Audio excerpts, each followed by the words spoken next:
Renowned broadcaster and Carte Blanche host Derek Watts has passed away at the age of 74. Watts had been battling lung cancer for some time, and as we know, he'd been with Carte Blanche for some time as well, some 35 years. We've seen tributes pouring in, as they say, for the late veteran broadcaster, who many have described as a consummate professional, among many other descriptors as well. Let's bring in Media Monitoring Africa's William Bird as we continue to pay tribute, William, to someone who was a mainstay of broadcasting, consummate professional, a journalist among journalists, and the list goes on and on. Wow, what an incredible career and legacy. Yeah, it really is. You know, it's someone that we can all celebrate in a way that is really amazing. You know, for so many years, I think part of it was the consistency and the regularity of his appearance on our screens every Sunday, and that he was always not just appearing at the same time, but that he himself was always consistent. You know, if you look at all of the things that people have been saying, your experience, my experience of him have all been very similar. You know, he was this man who was humble. He was this incredible, towering being of a person, but he was always someone who brought something quite human, in fact, to stories. And that was something quite at odds with what Carte Blanche tended to do, right? Which is that very often the stories that we'd be sharing and presenting were things that were, you know, either completely and utterly horrific, or of a level that would leave you, you know, wondering what on earth we could be doing to get out of whatever mess that was, or second at the depths and depravity of humanity.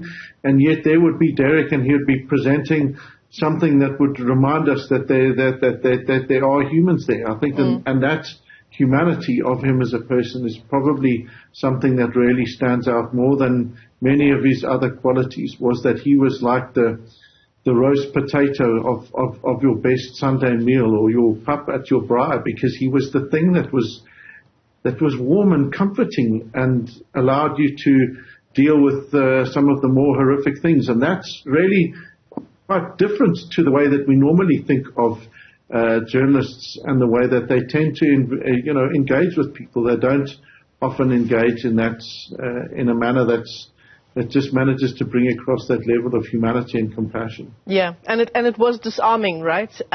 You talk about the fact that Derek Watts was, a towering person in our field, and quite literally he was. He really was this very tall man who, I suppose if you were one of his targets on Carte Blanche, you may have been intimidated by that, but he also had this way about him that disarmed even his targets.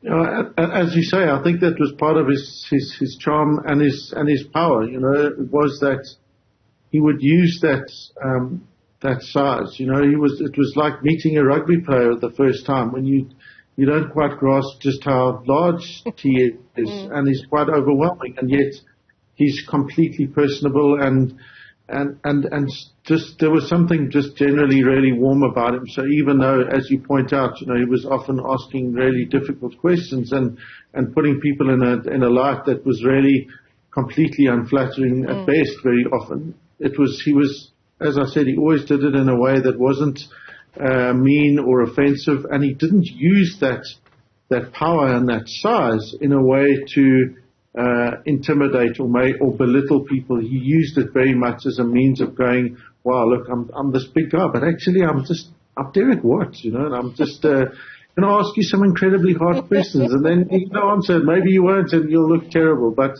I'm just Derek Watts, and I'm still really just a very kind human being. Yeah, it was never at the expense of the dignity of even the people who in that moment were being confronted of some pretty dodgy things.